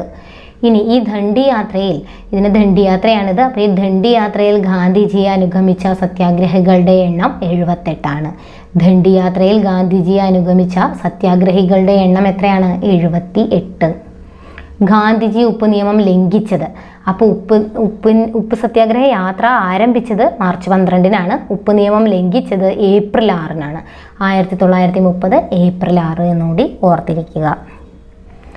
നാഗന്മാരുടെ റാണി എന്ന് നെഹ്റു വിശേഷിപ്പിച്ചത്, നാഗന്മാരുടെ റാണി എന്ന് നെഹ്റു വിശേഷിപ്പിച്ചത് റാണി ഗൈഡിലുവിനെയാണ്. റാണി ഗൈഡിലു. അപ്പോൾ ഈ ഉപ്പ് സത്യാഗ്രഹവുമായിട്ട് വരിക വരിക സഹചരേ എന്നുള്ളൊരു ഗാനമുണ്ട്. അത് എഴുതിയത് ആരാണെന്ന് ചോദിക്കും, അംശി നാരായണപിള്ള. ആ പോയിന്റ് കൂടി ഓർത്തിരിക്കുക. വരിക വരിക സഹചരേ അംശി നാരായണപിള്ള. ഒന്നുകിൽ ഞാൻ വിജയിച്ച് തിരിച്ചു വരും, അല്ലെങ്കിൽ ഞാൻ എൻ്റെ ജഡം ഈ കടലിന് സമർപ്പിക്കും എന്ന് പറഞ്ഞത് ആരാണ്? ഗാന്ധിജി. ഉപ്പ് സത്യാഗ്രഹവുമായി ബന്ധപ്പെട്ട് പറഞ്ഞ വാക്കുകളാണിത് എന്നുകൂടി ഓർത്തിരിക്കുക. 3 വട്ടമേശാ സമ്മേളനങ്ങളും പങ്കെടുത്തത്. ഇനി വട്ടമേശാ സമ്മേളനങ്ങളെ പറ്റിയാണ്. 3 വട്ടമേശാ സമ്മേളനങ്ങളാണ് നടന്നിട്ടുള്ളത്. ആ വർഷം ഒന്ന് ജസ്റ്റ് ഓർത്തിരിക്കുക, 1930, 31, 32. 30, 31, 32. ഈ 3 വട്ടമേശാ സമ്മേളനങ്ങളിലും പങ്കെടുത്ത വ്യക്തി BR അംബേദ്കറാണ്. 3 എണ്ണത്തിലും പങ്കെടുത്ത വ്യക്തി ആരാണ്? BR അംബേദ്കറാണ്. ഇനി ഗാന്ധിജി പങ്കെടുത്ത വട്ടമേശാ സമ്മേളനം ചോദിക്കുകയാണെങ്കിൽ അത് 2ാമത്തെയാണ് കേട്ടോ. 2ാമത്തെ വട്ടമേശാ സമ്മേളനമാണ് ഗാന്ധിജി പങ്കെടുത്ത വട്ടമേശാ സമ്മേളനം. ഇനി ഗാന്ധി ഇർവിൻ ഉടമ്പടി, ഗാന്ധിജിയും ഇർവിനും തമ്മിൽ നടന്നിട്ടുള്ള ഉടമ്പടിയാണ്. വൈസ്രോയി ഇർവിനും തമ്മിൽ നടന്നിട്ടുള്ളതാണ്. 1931 മാർച്ച് 5 ഓർത്തിരിക്കുക. 1931 മാർച്ച് 5. ക്രിപ്സ് മിഷൻ ഇന്ത്യയിലെത്തിയ വർഷം 1942 മാർച്ച് 22. Cripps mission 1942 March 22. ഇനി തകർന്നുകൊണ്ടിരിക്കുന്ന ബാങ്കിൻ്റെ പിൻതീയതിയിട്ട ചെക്ക് എന്ന് ഗാന്ധിജി വിശേഷിപ്പിച്ചത് ക്രിപ്സ് മിഷനെയാണ്. തകർന്നുകൊണ്ടിരിക്കുന്ന ബാങ്കിൻ്റെ പിൻതീയതിയിട്ട ചെക്ക്. ഇന്ത്യൻ ഇൻഡിപെൻഡൻസ് ലീഗിൻ്റെ സ്ഥാപകൻ, ഇന്ത്യൻ ഇൻഡിപെൻഡൻസ് ലീഗിൻ്റെ സ്ഥാപകൻ റാഷ് ബിഹാരി ബോസ് ആണ്. Rash Bihari boss. Indian independence ലീഗിൻ്റെ സൈനിക വിഭാഗമായിരുന്നു ഇന്ത്യൻ നാഷണൽ ആർമി, INA. അപ്പോൾ Indian independence league rash Bihari boss, അതിൻ്റെ സൈനിക വിഭാഗമാണ് INA എന്ന് പറയുന്നത്. ഈ INA സ്ഥാപിച്ചത് മോഹൻ സിംഗ് ആണ്, ക്യാപ്റ്റൻ മോഹൻ സിംഗ്. പണ്ടൊരു പ്രാവശ്യം ചോദിച്ചിട്ടുണ്ട്. INAയുടെ സ്ഥാപകൻ മോഹൻ സിംഗ് ആണ്. സുഭാഷ് ചന്ദ്രബോസ് INAയുടെ ചുമതല പിന്നീട് ഏറ്റെടുത്തു 1943. 1943. INAയുടെ വനിതാ വിഭാഗം വളരെ ഇമ്പോർട്ടൻ്റ് ആണ്. INAയുടെ വനിതാ വിഭാഗം ഝാൻസി റാണി റെജിമെൻ്റ് എന്നാണ് അറിയപ്പെട്ടത്. ഝാൻസി റാണി റെജിമെൻ്റ്. ഈ ഝാൻസി റാണി റെജിമെൻറ്റിൻ്റെ നേതാവായിരുന്ന മലയാളിയായിരുന്നു ക്യാപ്റ്റൻ ലക്ഷ്മി.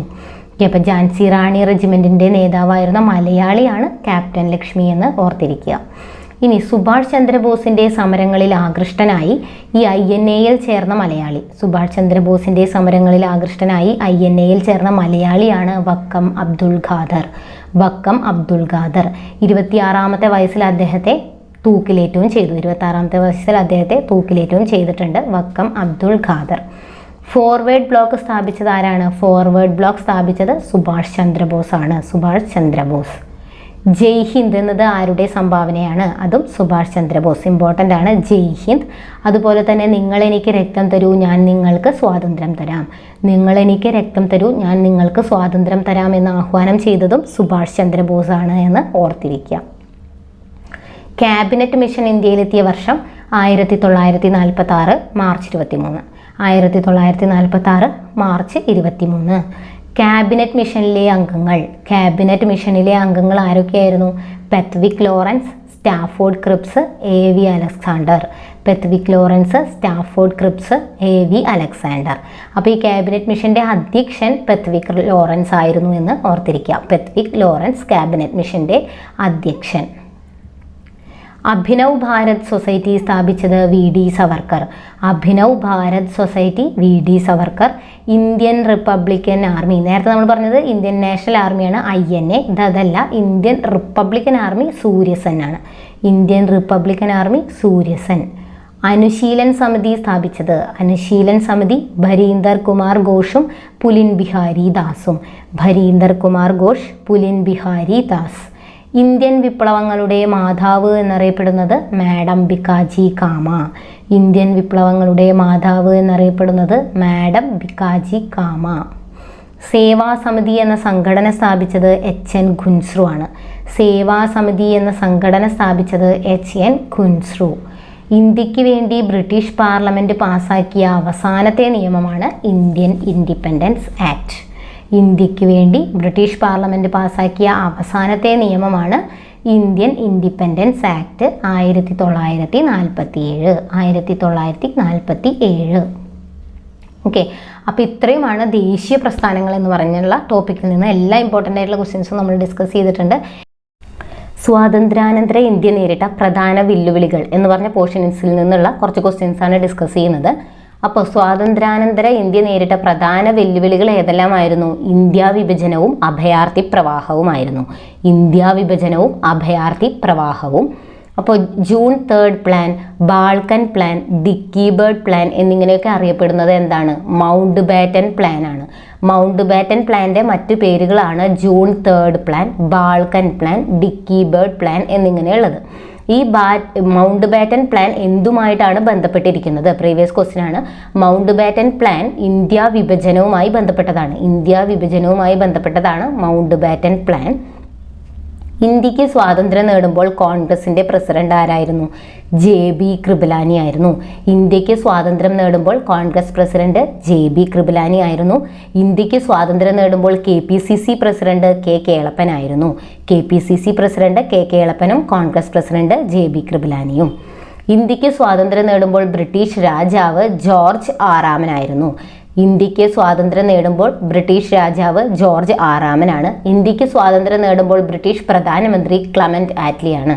ബ്രിട്ടീഷ് പ്രധാനമന്ത്രി ആരായിരുന്നു? ക്ലമന്റ് ആറ്റ്ലി ആയിരുന്നു. ഇതെല്ലാം പ്രീവിയസ് ആയി ചോദിച്ചിട്ടുള്ളതാണ്. അപ്പോൾ നമ്മുടെ ജീവിതത്തിൽ നിന്ന് പ്രകാശം മറഞ്ഞു പോയിരിക്കുന്നു, എവിടെയും ഇരുട്ടാണ്. ഗാന്ധിജിയുടെ മരണശേഷം ഇങ്ങനെ അഭിപ്രായപ്പെട്ടത് ആരാണ്?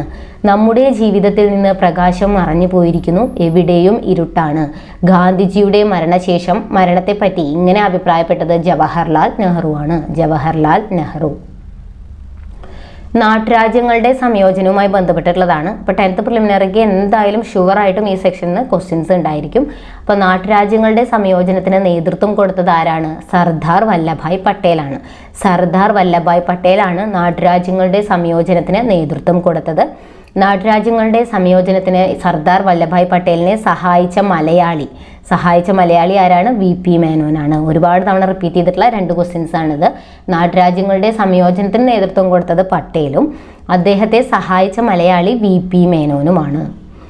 സ്റ്റേറ്റ്സ് ഡിപ്പാർട്ട്മെൻറ്റിൻ്റെ ചുമതലയുണ്ടായിരുന്ന മന്ത്രി ആരാ? സർദാർ വല്ലഭായ് പട്ടേലാണ്. സ്റ്റേറ്റ്സ് ഡിപ്പാർട്ട്മെൻറ്റിൻ്റെ ചുമതലയുണ്ടായിരുന്ന മന്ത്രി സർദാർ വല്ലഭായ് പട്ടേലാണ്. സ്റ്റേറ്റ്സ് ഡിപ്പാർട്ട്മെൻറ്റിൻ്റെ സെക്രട്ടറിയായി നിയമിതനായത് VP മേനോനാണ്. സ്റ്റേറ്റ്സ് ഡിപ്പാർട്ട്മെൻറ്റിൻ്റെ സെക്രട്ടറിയായി നിയമിതനായത് ആരാണ്? VP മേനോനാണ്. The transfer of power in India, integration of Indian states എന്നീ പുസ്തകങ്ങൾ എഴുതിയത് ആരാണ്? The transfer of power in India, integration of Indian states എന്നീ പുസ്തകങ്ങൾ എഴുതിയത് VP മേനോനാണ്. ഇമ്പോർട്ടൻറ്റ് ക്വസ്റ്റ്യൻ ആണ് കേട്ടോ. The transfer of power in India, integration of Indian state എന്നീ പുസ്തകങ്ങൾ എഴുതിയത് VP മേനോനാണ്. ഇന്ത്യൻ യൂണിയനിൽ ചേർന്ന ആദ്യ നാട്ടുരാജ്യം, ഭാവ്നഗറാണ് ഇന്ത്യൻ യൂണിയനിൽ ചേർന്ന ആദ്യ നാട്ടുരാജ്യം. ഇന്ത്യൻ യൂണിയനിൽ ചേരാതെ നിന്നിരുന്ന നാട്ടുരാജ്യങ്ങൾ കാശ്മീർ, ജുനഗഡ്, ഹൈദരാബാദ് എന്നിവയാണ്.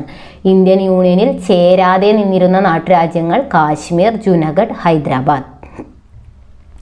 ലയനക്കരാർ വഴി ഇന്ത്യൻ യൂണിയനിൽ കൂട്ടിച്ചേർത്ത നാട്ടുരാജ്യം, ആദ്യ നാട്ടുരാജ്യം ഏതാണ്? കാശ്മീരാണ്. കാശ്മീരിനെയാണ് ആദ്യമായിട്ട് കൂട്ടിച്ചേർത്തത്. അപ്പോൾ കാശ്മീർ ഇന്ത്യൻ യൂണിയനിൽ ലയിച്ചത് 1947 ഒക്ടോബർ 26-നാണ്. 1947 ഒക്ടോബർ 27. അപ്പോൾ നാട്ടുരാജ്യങ്ങളുടെ സംയോജനവുമായി ബന്ധപ്പെട്ട വ്യക്തികളാണ് സർദാർ വല്ലഭായ് പട്ടേലും VP മേനോനും. അപ്പോൾ അവരെ ഈ നാട്ടുരാജ്യങ്ങളുടെ സംയോജനത്തിന് വേണ്ടി തയ്യാറാക്കിയിട്ടുള്ള ഒരു കരാറായിരുന്നു ഈ ലയനക്കരാർ. അപ്പോൾ ആ കരാർ ഏതാണെന്ന് ചോദിച്ചാൽ ലയനക്കരാറാണ്. ലയനക്കരാർ വഴി കൂട്ടിച്ചേർത്ത ആദ്യ നാട്ടുരാജ്യം കാശ്മീരാണ്. 1947 ഒക്ടോബർ 26-ന്.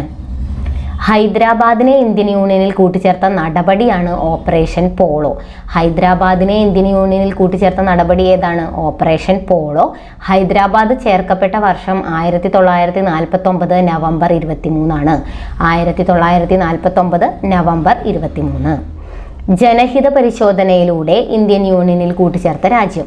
ഇനി ജനഹിത പരിശോധനയിലൂടെ, അതിനെ റഫറൻഡം എന്നും കൂടി പറയും. ജനഹിത പരിശോധനയിലൂടെ ഇന്ത്യൻ യൂണിയനിൽ കൂട്ടിച്ചേർത്ത രാജ്യമാണ് ജുനഗഡ്. ലയനക്കരാർ അനുസരിച്ച് നാട്ടുരാജ്യങ്ങൾ കേന്ദ്ര സർക്കാരിന് കൈമാറേണ്ടി വന്ന വകുപ്പുകൾ. അപ്പോൾ ഈ ലയനക്കരാർ അനുസരിച്ച് നാട്ടുരാജ്യങ്ങൾ കേന്ദ്ര സർക്കാരിന് കൈമാറിയ വകുപ്പുകൾ ഏതൊക്കെയാണ്? DCRT ഉള്ളതുകൊണ്ട് ഇത് പഠിക്കണം. പ്രതിരോധം, വാർത്താവിനിമയം, വിദേശകാര്യം എന്നീ വകുപ്പുകളാണ്. പ്രതിരോധം, വാർത്താവിനിമയം, വിദേശകാര്യം.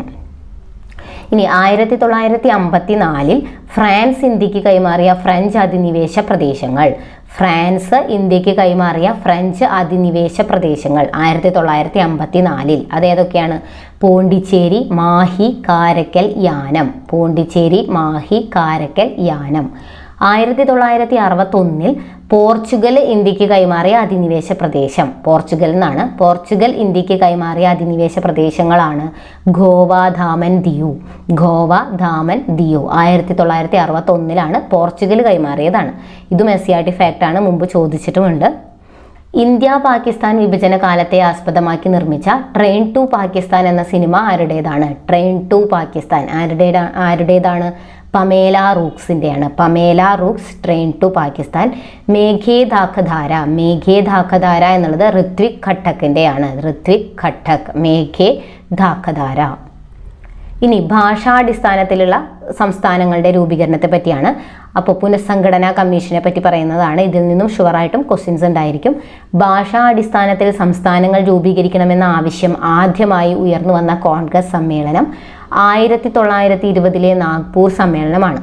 ഭാഷാടിസ്ഥാനത്തിൽ സംസ്ഥാനങ്ങൾ രൂപീകരിക്കണമെന്ന ആവശ്യം ആദ്യമായി ഉയർന്നു വന്ന കോൺഗ്രസ് സമ്മേളനം ഏതാണ്? 1920 നാഗ്പൂർ സമ്മേളനം. ഭാഷാടിസ്ഥാനത്തിൽ രൂപം കൊണ്ട ആദ്യ സംസ്ഥാനം ഏതാണ്? ആന്ധ്രാപ്രദേശാണ്. 1953. ആന്ധ്രാപ്രദേശ് 1953. ആന്ധ്ര സംസ്ഥാനത്തിൻ്റെ രൂപീകരണത്തിന് വേണ്ടി നിരാഹാരം അനുഷ്ഠിച്ച് മരണപ്പെട്ട വ്യക്തി. ആന്ധ്ര സംസ്ഥാനത്തിൻ്റെ രൂപീകരണത്തിന് വേണ്ടി നിരാഹാരം അനുഷ്ഠിച്ച് മരണപ്പെട്ട വ്യക്തി ഏതാണ്? പോറ്റി ശ്രീരാമലു. സംസ്ഥാന പുനഃസംഘടനാ കമ്മീഷൻ നിലവിൽ വന്നത് 1953 സംസ്ഥാന പുനഃസംഘടനാ കമ്മീഷന്റെ നിയമം നിലവിൽ വന്നത് 1956 കമ്മീഷൻ 53, നിയമം 56.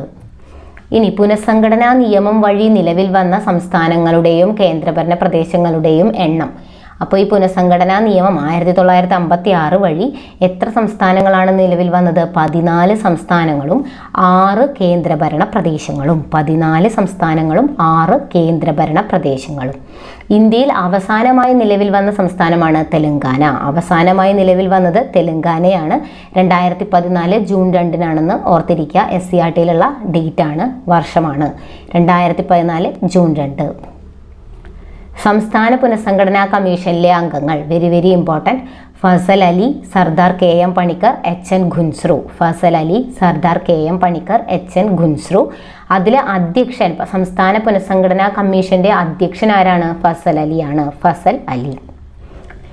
ഇനി Tata institute of fundamental research, Indian ആണവോർജ കമ്മീഷൻ എന്നിവയുടെ സ്ഥാപകൻ ആരാണ്? ഹോമി ജെ ഭാഭ. ശാസ്ത്ര സാങ്കേതിക നേട്ടങ്ങളെ പറ്റിയിട്ടാണ് പറയുന്നത്. സ്വാതന്ത്ര്യത്തിന് ശേഷം ഉണ്ടായിട്ടുള്ള ശാസ്ത്രത്തിലും സാങ്കേതികപരമായിട്ടും ബഹിരാകാശപരമായിട്ടും ഒക്കെ ഉണ്ടായ പുരോഗതി. അപ്പോൾ ഇത് നമുക്ക് ചോദിച്ചിട്ടുള്ളതാണ് പ്രീവിയസ് ആയിട്ട്. Tata institute of fundamental research, അതുപോലെ ഇന്ത്യൻ ആണവോർജ കമ്മീഷൻ എന്നിവയെല്ലാം സ്ഥാപിച്ചത് ആരാണ്? ഹോമി ജെ ഭാഭ. ഇന്ത്യയുടെ ആദ്യത്തെ ആണവ പരീക്ഷണത്തിൻ്റെ നാമം. അപ്പോൾ ഇന്ത്യയുടെ ആദ്യത്തെ ആണവ പരീക്ഷണം നടന്നത് 1974 അതിൻ്റെ നാമം എന്തായിരുന്നു? ബുദ്ധൻ ചിരിക്കുന്നു എന്നാണ്. ബുദ്ധൻ ചിരിക്കുന്നു. ഏത് പ്രധാനമന്ത്രിയുടെ കാലത്താണ്? ഇന്ദിരാഗാന്ധി. എല്ലാ പോയിന്റും ഓർത്തിരിക്കുക. ഇനി 5 IITകൾ സ്ഥാപിച്ചത് 1954-64 കാലഘട്ടങ്ങൾക്കിടയിലാണ്. 1954-64. ഇന്ത്യൻ ദേശീയ ബഹിരാകാശ ഗവേഷണ സമിതി. ഇന്ത്യൻ ദേശീയ ബഹിരാകാശ ഗവേഷണ സമിതി രൂപീകരിച്ചത് 1962-ലും സംഘടന രൂപീകരിച്ചത് 1969-ലുമാണ്. ഇന്ത്യൻ ദേശീയ ബഹിരാകാശ ഗവേഷണ സമിതി രൂപീകരിച്ചത് 62, സംഘടന രൂപീകരിച്ചത് 69. ആദ്യത്തെ റോക്കറ്റ് വിക്ഷേപണ കേന്ദ്രം എവിടെയായിരുന്നു? തുമ്പ, തിരുവനന്തപുരത്തെ തുമ്പയിലായിരുന്നു. ഇനി ഇന്ത്യയുടെ ആദ്യത്തെ ഉപഗ്രഹമായ ആര്യഭട്ട വിക്ഷേപിച്ചത് എന്നാണ്? 1975-ലാണ്. 1975. നാഷണൽ റിമോട്ട് സെൻസിംഗ് സെന്ററിന്റെ ആസ്ഥാനം. നാഷണൽ റിമോട്ട് സെൻസിംഗ് സെന്റർ എവിടെയാണ്? ഹൈദരാബാദിലാണ്. Hyderabad. Missile man of India എന്നറിയപ്പെടുന്നത് ആരാണ്? മിസൈൽ മാൻ ഓഫ് ഇന്ത്യ എന്നറിയപ്പെടുന്നത് APJ അബ്ദുൽ കലാം. APJ അബ്ദുൽ കലാം. സ്വതന്ത്ര ഇന്ത്യയിലെ ആദ്യ വിദ്യാഭ്യാസ കമ്മീഷൻ. ഇനി വിദ്യാഭ്യാസ രംഗത്തെ പുരോഗതിയെ പറ്റിയാണ് പറയുന്നത്. സ്വതന്ത്ര ഇന്ത്യയിലെ ആദ്യത്തെ വിദ്യാഭ്യാസ കമ്മീഷനാണ് doctor S Radhakrishnan commission. Doctor S Radhakrishnan commission. തൊഴിലധിഷ്ഠിത വിദ്യാഭ്യാസത്തിന് ഊന്നൽ നൽകിയത് ഡോക്ടർ എസ് രാധാകൃഷ്ണൻ കമ്മീഷനാണ്. ആ വർഷം ഒന്ന് ഓർത്തിരിക്കുക. അപ്പോൾ സ്വതന്ത്ര ഇന്ത്യയിലെ ആദ്യത്തെ വിദ്യാഭ്യാസ കമ്മീഷനാണ് 1948-ലാണ്. 1948. തൊഴിലധിഷ്ഠിത വിദ്യാഭ്യാസത്തിനാണ് ഊന്നൽ നൽകിയത്. അതുപോലെ UGC രൂപീകരണം ഒക്കെ നടന്നത് ഈ ഡോക്ടർ എസ് രാധാകൃഷ്ണൻ കമ്മീഷന്റെ ശുപാർശ പ്രകാരമാണ്. UGC, യൂണിവേഴ്സിറ്റി ഗ്രാൻഡ് കമ്മീഷന്റെ രൂപീകരണം. പിന്നെ സെക്കൻഡറി വിദ്യാഭ്യാസ കമ്മീഷൻ എന്നറിയപ്പെടുന്നത് ലക്ഷ്മണസ്വാമി മുതലിയാർ കമ്മീഷനാണ്. സെക്കൻഡറി വിദ്യാഭ്യാസ കമ്മീഷൻ. അതുപോലെ ത്രിഭാഷാ പാഠ്യപദ്ധതി ശുപാർശ ചെയ്തത് ത്രിഭാഷാ പാഠ്യപദ്ധതി. സെക്കൻഡറി വിദ്യാഭ്യാസ കമ്മീഷൻ എന്നൊക്കെ അറിയപ്പെടുന്നത് ലക്ഷ്മണസ്വാമി മുതലിയാർ കമ്മീഷൻ. 1952. ഇനി ഇന്ത്യയുടെ ഭാവി നിർണ്ണയിക്കുന്നത് ഇന്ത്യയുടെ ക്ലാസ് മുറികളിലാണ് എന്ന് അഭിപ്രായപ്പെട്ടത്. ഇന്ത്യയുടെ ഭാവി നിർണ്ണയിക്കുന്നത് ഇന്ത്യയുടെ ക്ലാസ് മുറികളിലാണ് എന്ന് അഭിപ്രായപ്പെട്ടത് ആരാണ്? DS കോത്താരിയാണ്. DS കോത്താരി 10+2+3 മാതൃകയിലുള്ള വിദ്യാഭ്യാസ സംവിധാനം ശുപാർശ ചെയ്തു. ഏതാ? 10+2+3 മാതൃകയിലുള്ള വിദ്യാഭ്യാസ സംവിധാനം ശുപാർശ ചെയ്തതും ഡോക്ടർ DS കോത്താരി കമ്മീഷനാണ്. 1964. അപ്പോൾ ഡോക്ടർ എസ് രാധാകൃഷ്ണൻ 48, 52-ലാണ് ലക്ഷ്മണസ്വാമി മുതലിയാർ, കോത്താരി കമ്മീഷൻ 64-ലാണ് എന്ന് ഓർത്തിരിക്കുക. ഓപ്പറേഷൻ ബ്ലാക്ക് ബോർഡ് പദ്ധതി ആരംഭിക്കാൻ തീരുമാനിച്ചത് ഏത് വിദ്യാഭ്യാസ നയത്തിൻ്റെ അടിസ്ഥാനത്തിലാണ്? അപ്പോൾ 1968 ഒരു വിദ്യാഭ്യാസ നയം ഉണ്ടായിരുന്നു. ഇതിപ്പോൾ നമ്മൾ 1986 വിദ്യാഭ്യാസ നയം. ആ സമയത്തെ പ്രധാനമന്ത്രി രാജീവ് ഗാന്ധിയാണ്. അപ്പോൾ 1986 വിദ്യാഭ്യാസ നയത്തിൻ്റെ ഇതിലാണ് ഓപ്പറേഷൻ ബ്ലാക്ക് ബോർഡ് പദ്ധതി. പിന്നെ അതുപോലെ ഓരോ ജില്ലയും നവോദയ സ്കൂളുകൾ, അപ്പോൾ നവോദയ വിദ്യാലയങ്ങൾ സ്ഥാപിക്കണം എന്ന് പറഞ്ഞ വിദ്യാഭ്യാസ നയവും 1986 ഓർക്കണം. പിന്നെ 2020 ഒരു വിദ്യാഭ്യാസ നയം മുന്നോട്ട് വെച്ചു. അത് മുന്നോട്ട് വെച്ച വിദ്യാഭ്യാസ മാതൃക എന്താണ്? 5+3+3+4. 5+3+3+4 മാതൃക മുന്നോട്ട് വെച്ചത് 2020 വിദ്യാഭ്യാസ നയമാണ്. സ്വതന്ത്ര ഇന്ത്യയിലെ ആദ്യത്തെ വിദ്യാഭ്യാസ മന്ത്രി ആരായിരുന്നു? മൗലാന അബ്ദുൽ കലാം ആസാദ്. മൗലാന അബ്ദുൽ കലാം ആസാദിനെ പറ്റിയിട്ട് PSC ഇപ്പോൾ റിപ്പീറ്റഡ് ആയിട്ട് ചോദിച്ചുകൊണ്ടിരിക്കുന്നുണ്ട്. അപ്പോൾ 3-4 പോയിന്റ്സ് പഠിച്ചു വെക്കുക. സ്വതന്ത്ര ഇന്ത്യയിലെ ആദ്യത്തെ വിദ്യാഭ്യാസ മന്ത്രിയാണ് മൗലാന അബ്ദുൽ കലാം ആസാദ്. നമ്മുടെ ദേശീയ വിദ്യാഭ്യാസ ദിനമായി ആചരിക്കുന്നത് നവംബർ 11. മൗലാന അബ്ദുൽ കലാം ആസാദിൻ്റെ ജന്മദിനമാണ് നവംബർ 11. ആ നവംബർ 11 നമ്മൾ വിദ്യാഭ്യാസ ദിനമായി ആചരിക്കുന്നത്. മൗലാന അബ്ദുൽ കലാം ആസാദ് പ്രസിദ്ധീകരിച്ച പത്രത്തിൻ്റെ പേരാണ് അൽ ഹിലാൽ. അൽ ഹിലാൽ. ഇന്ത്യ വിൻസ് ഫ്രീഡം എന്ന ഗ്രന്ഥം രചിച്ചത് ആരാണ്? ഇന്ത്യ വിൻസ് ഫ്രീഡം എന്ന ഗ്രന്ഥം രചിച്ചത് മൗലാന അബ്ദുൽ കലാം ആസാദാണ്. വളരെ ഇമ്പോർട്ടൻ്റ് ആണ്. India wins freedom, Maulana Abdul Kalam Azad. ഇനി centre for cultural resource and training. Centre for cultural resource and training സ്ഥാപിതമായത് 1979 ന്യൂഡൽഹിയിലാണ്. ഇത് SCERT ഫാക്റ്റ് ആണ് കേട്ടോ. സാഹിത്യ രംഗത്തൊക്കെയുള്ള പുരോഗതിയിൽ പറഞ്ഞിട്ടുള്ളതാണ് സ്വാതന്ത്ര്യത്തിന് ശേഷമുള്ളത്. അപ്പോൾ 1979 ന്യൂഡൽഹിയിലാണ് centre for cultural resource and training സ്ഥാപിതമായത്. അതുപോലെ നമ്മുടെ സംഗീത നാടക അക്കാദമി, ഇന്ത്യയിലെ Sangeetha Nataka academy, Lalithakala academy, Sahitya academy, ഇതിൻ്റെ ഒക്കെ ആസ്ഥാനം ന്യൂഡൽഹിയാണ്. പിന്നെ national school of drama, national book trust of India, അത് രണ്ടും ഓർത്തിരിക്കണം. National book trust of India, national school of drama, ഇതിൻ്റെ രണ്ടിൻ്റെയും ആസ്ഥാനം ഇവിടെ തന്നെയാണ്, ന്യൂഡൽഹിയിലാണ്. SCERT ഫാക്റ്റ് ആയതുകൊണ്ട് പറഞ്ഞതാണ്.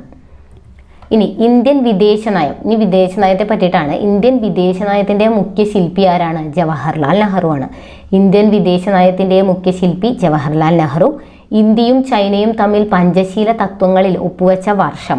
ഇന്ത്യയും ചൈനയും തമ്മിലാണ് പഞ്ചശീല തത്വങ്ങളിൽ ഒപ്പുവെച്ചത് എന്ന് ഓർക്കുക. ആ വർഷം 1954.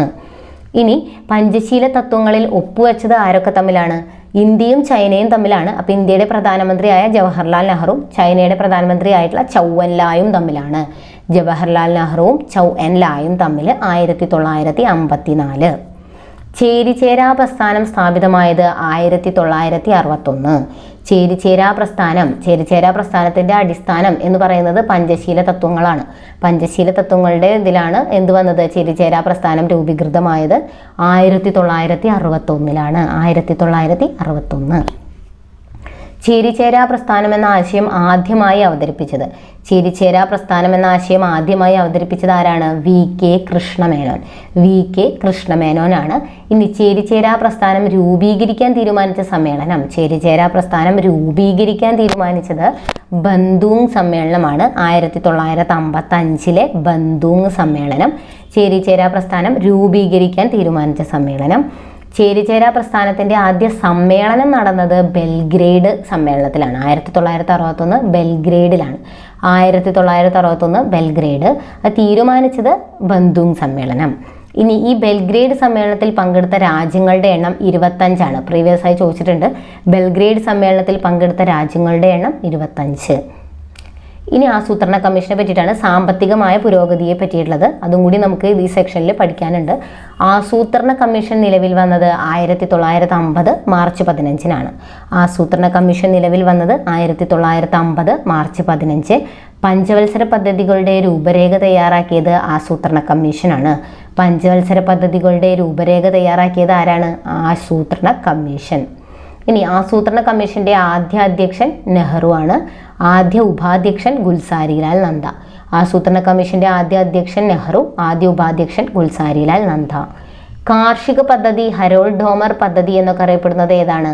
ഒന്നാം പഞ്ചവത്സര പദ്ധതിയാണ് കേട്ടോ. ഒന്നാം പഞ്ചവത്സര പദ്ധതി ഊന്നൽ കൊടുത്തത് കാർഷിക മേഖലയ്ക്കാണ്.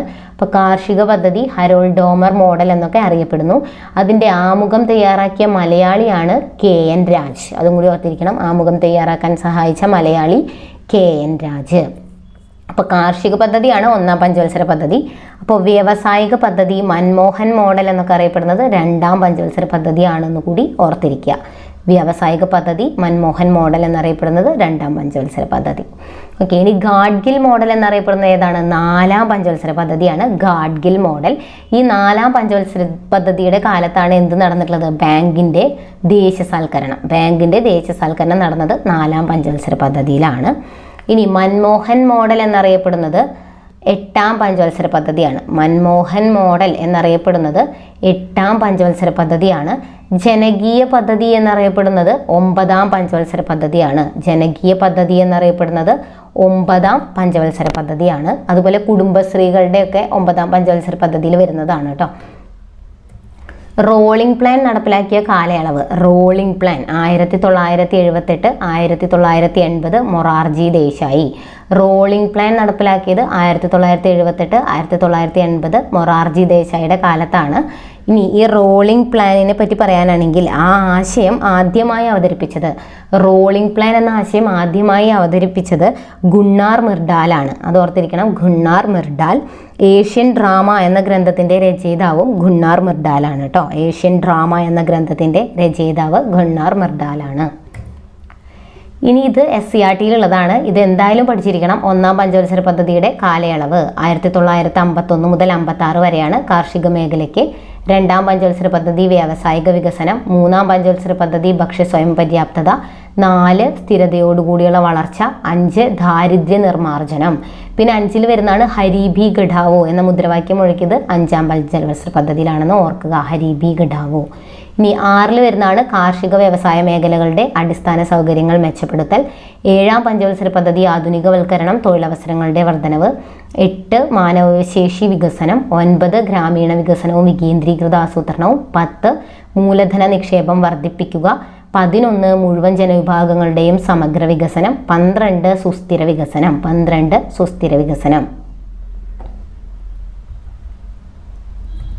ഓക്കെ, അപ്പോൾ ഇത്രയുമാണ് ഇതിലുള്ളത്. ഇനി നമുക്ക് ഒരു പ്ലാൻ ഹോളിഡേ എന്ന് പറയുന്ന കാലയളവുണ്ട്, അതൊന്ന് നോക്കിയിരിക്കണം. പ്ലാൻ ഹോളിഡേ എന്ന് പറയുന്നത് ഏതാണ്? 1966 മുതൽ 69 വരെയുള്ള കാലഘട്ടമാണ് പ്ലാൻ ഹോളിഡേ. ഈ പ്ലാൻ ഹോളിഡേ പ്രഖ്യാപിച്ച സമയത്തെ ഇന്ത്യൻ പ്രധാനമന്ത്രി ആരായിരുന്നു? ഇന്ദിരാഗാന്ധി ആയിരുന്നു കേട്ടോ. ഇന്ദിരാഗാന്ധിയാണ് പ്ലാൻ ഹോളിഡേ പ്രഖ്യാപിച്ചത്. പിന്നെ അതുപോലെ തന്നെ ഒരു സാമ്പത്തിക വളർച്ചയുടെ ഇതിലെ വളർച്ചയുടെ താഴ്ചയെ പറയുന്നതാണ് ഹിന്ദു വളർച്ചാ നിരക്ക്. അത് പ്രീവിയസ് ആയി ചോദിച്ചിട്ടുള്ളതാണ്. ഹിന്ദു വളർച്ചാ നിരക്കിൻ്റെ കാലഘട്ടം 1950 മുതൽ 80 വരെയാണ്. 1950 മുതൽ 1980 വരെയാണ് ഹിന്ദു വളർച്ചാ നിരക്കിൻ്റെ കാലഘട്ടം. അതായത് ഒരു താഴ്ന്ന വളർച്ചാ നിരക്കാണ് ഇത്. അപ്പോൾ ഇതിൻ്റെ ഉപജ്ഞാതാവ്, ഹിന്ദു വളർച്ചാ നിരക്ക് എന്ന പദത്തിൻ്റെ ഉപജ്ഞാതാവ് രാജ് കൃഷ്ണയാണെന്നുകൂടി ഓർത്തിരിക്കുക. രാജ് കൃഷ്ണ, ഹിന്ദു വളർച്ചാ നിരക്കിൻ്റെ ഉപജ്ഞാതാവ് ഏതാണ്? രാജ് കൃഷ്ണയാണ്. ഓക്കെ, അപ്പോൾ ഇത്രയുമാണ് ഇന്ത്യ ചരിത്രത്തിൽ നിന്നുള്ള ക്വസ്റ്റ്യൻസ്. മാക്സിമം എല്ലാ പോർഷൻസും നമ്മൾ കവർ ചെയ്തിട്ടുണ്ട്. സിലബസിൽ പറഞ്ഞിട്ടുള്ള അതുപോലെ PSC റിപ്പീറ്റഡായി ചോദിക്കുന്ന സെക്ഷൻസിനെ ഉൾപ്പെടുത്തിയിട്ട് വളരെ ലിമിറ്റഡ് ആയിട്ടുള്ള ക്വസ്റ്റ്യൻസ് മാത്രമേ എടുത്തിട്ടുള്ളൂ. ഈ ക്വസ്റ്റ്യൻസ് എല്ലാം തന്നെ പഠിക്കണം, ഇതിൽ നിന്നൊന്നും വിട്ട് കളയാനായിട്ടില്ല. കാരണം അത്രയും നമുക്ക് ഷുവറായിട്ട് ക്വസ്റ്റ്യൻസ് ചോദിക്കും എന്ന് പറഞ്ഞ ഏരിയയിൽ നിന്ന് മാത്രമാണ് നമ്മൾ ക്വസ്റ്റ്യൻസ് സെലക്റ്റീവായിട്ട് എടുത്തിട്ടുള്ളതാണ്. അപ്പോൾ ഈ വീഡിയോ നിങ്ങൾക്ക് ഉപകാരപ്പെട്ട് കഴിഞ്ഞാൽ തീർച്ചയായിട്ടും ലൈക്ക് ചെയ്യുക. നിങ്ങളുടെ അഭിപ്രായങ്ങൾ കമൻസ് ആയിട്ട് രേഖപ്പെടുത്തുക. താങ്ക്